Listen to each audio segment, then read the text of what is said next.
자, 우리나라 사람들은요, 참으로 희한합니다. 실패로부터 반복되는 이 축적, 이런 데서 교훈을 얻어야 돼요. 대선 때만 되면 뭐 하겠다, 뭐 하겠다, 뭐 하는데, 이렇게 이제 당선되고 나면, 그다음부터는 하겠다고 한 말을 지키지 않습니다. 역대 정권이 주거 문제만 해도 내놓은 공약을 한번 보세요.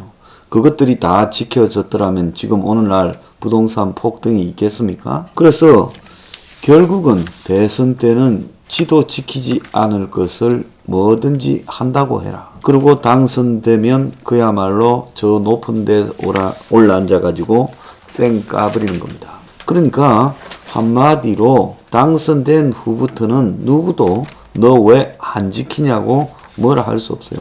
문갈이 안 보세요.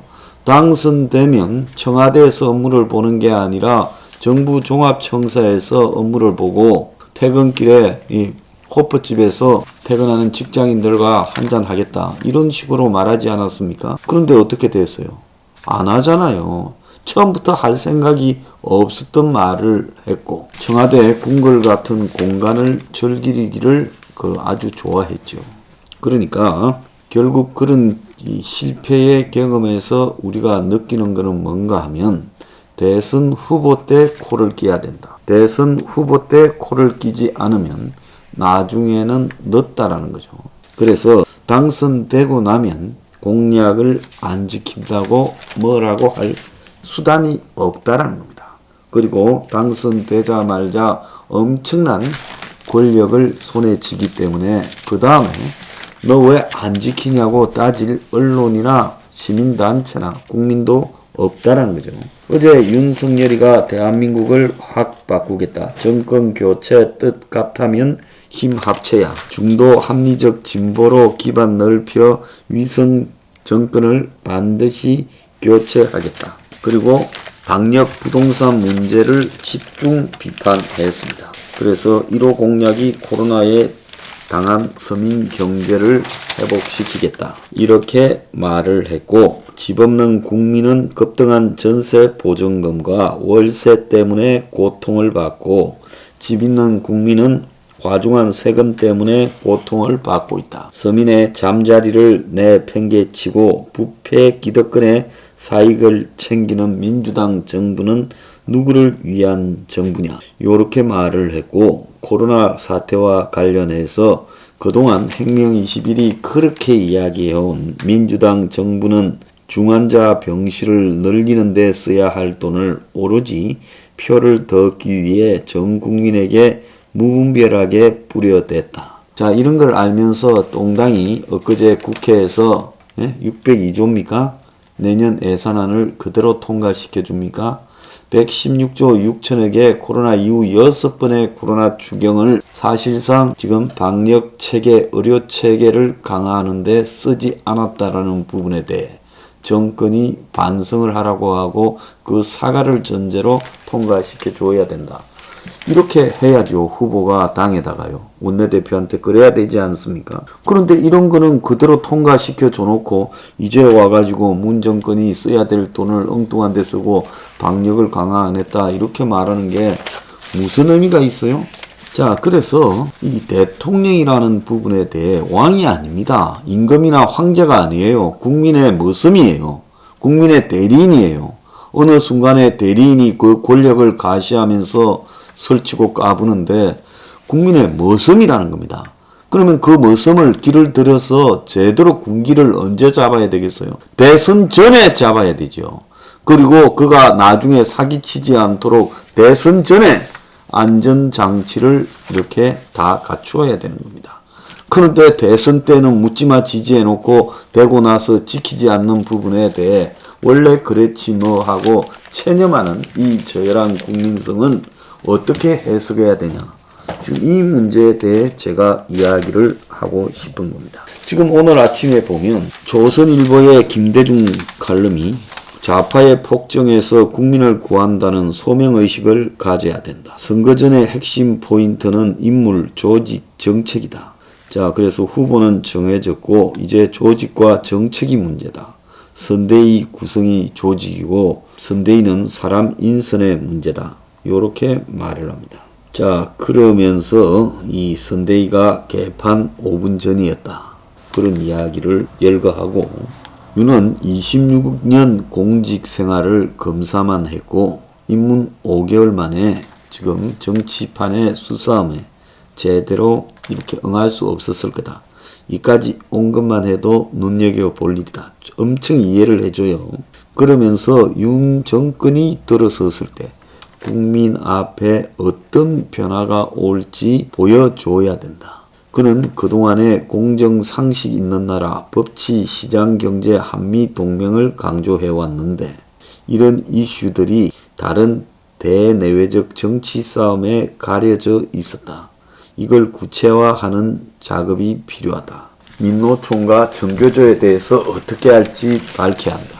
밝히겠어요? 안 밝힐 거라고 봅니다. 윤이 집중해서 헤아려야 되는 문제는 정권 교체를 요구하는 국민이 50%가 넘는데 야권 후보가 지금 받는 지지가 30에서 40 사이에 머물러 있다. 한 15%가 정권 교체보다 적다는 거예요. 자, 이거는 결국은 윤이 정권 교체 열망에 부응하지 못하고 있고 안철수하고 단일화나 이런 부분에도 제대로 응하지 못하고 있다.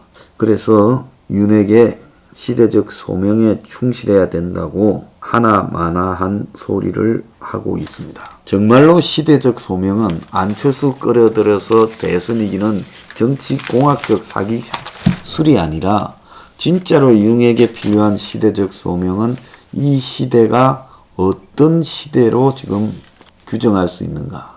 우리나라가 얼마나 지금 전락했고 앞으로는 얼마나 더 나빠질 건가. 이 부분을 인정해야 돼요. 윤 주변에 지금 무슨 서울대 교수 그리고 무슨 경제학과 교수부터 윤 주변에 뭐 정 KDI의 뭐 경제 전문가 이런 자들 전직 관료들이 쫙 붙어 있을 건데 그 사람들이 윤에게 이야기하는 거는 좌파 정권 때문에 무너진 시대가 이제 우리가 손을 보고 자유시장 경제만에 올라간다고 사기를 치고 있을 겁니다. 윤이 그런 사기술에 들어가 있다고 보고 있어요. 저는 요즘 윤이 하는 은행을 보면 한마디로 보수 기득권 형태를 그대로 반복하고 있다고 보고 있습니다.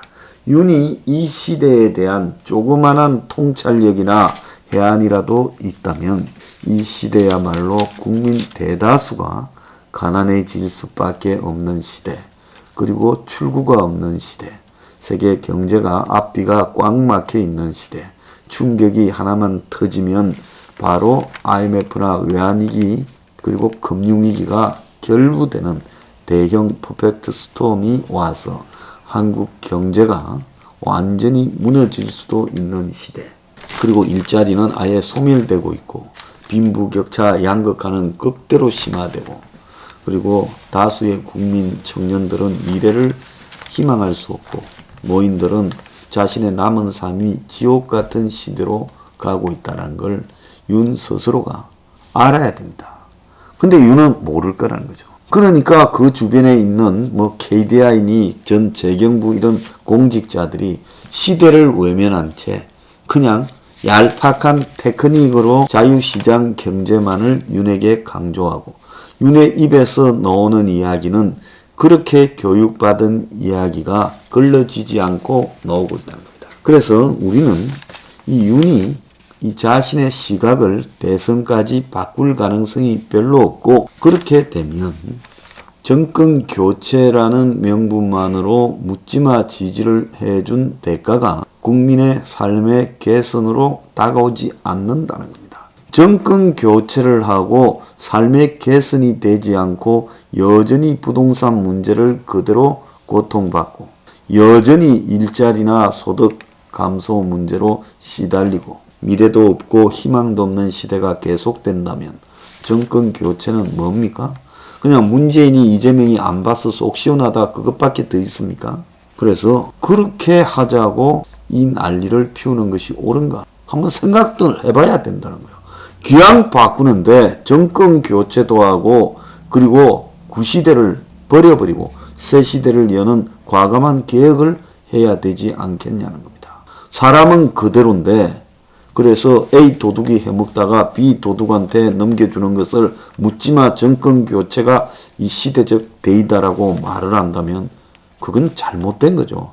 그거는 국민에게 사기치는 부분이라고 생각을 합니다. 과거에 이명박, 문재인, 박근혜 전부 사람을 잘못 썼고 솔직히 말하면 그들은 민주주의, 자본주의 사회에서의 핵심인 국민의 다수의 삶을 질적으로 행복하게 만드는 부분보다는 정권에 충성을 바쳤고 그래서 갈수록 나라는 무너져 오고 있다는 겁니다. 자, 다음 정권에 아마 손수건 돌리기에 폭탄이 터질 수 있을 거예요. 윤은 시작하자마자 경제 위기를 맞을 것이다. 저는 그렇게 봅니다. 그때 과연 윤 옆에서 자유시장 경제 운운하고 기득권을 수호하는 날뛰 낡은 보수만 집권하면 상투적으로 등장해서 한 자리씩 해먹는 자리 사냥꾼들이 도대체 무슨 이 위기의 시대를 대비해서 새로운 위기 대응을 할 것이며 또 새로운 변화를 만들어낼 거냐. 대선 후보 선출하고 선대위 출범까지 한 달 걸렸어요. 11월 5일 뽑힌 사람이 12월 6일 날 선대위 출범합니다. 2030 애들 불러다가 춤추고 연설시킨다고 새로운 시대가 열리는 것은 아니지요.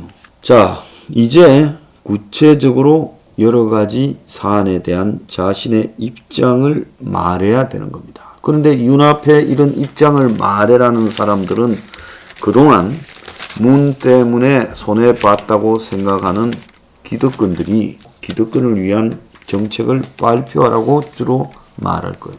윤에게 기득권이 아닌 80%의 피기득권을 위한 보따리를 내놔라고 말하는 언론은 하나도 없어요. 조중동은 기득권을 대변하고 있을 뿐인 겁니다. 그러면 윤은 여기서 어떻게 해야 되는가?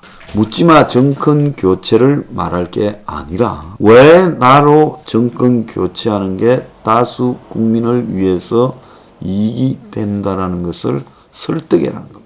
묻지마 정권 교체 이런 식으로 가게 되면 우리는 용납하지 않겠습니다. 묻지마 정권 교체는 묻지마 국민 불행으로 귀결되게 되어 있습니다.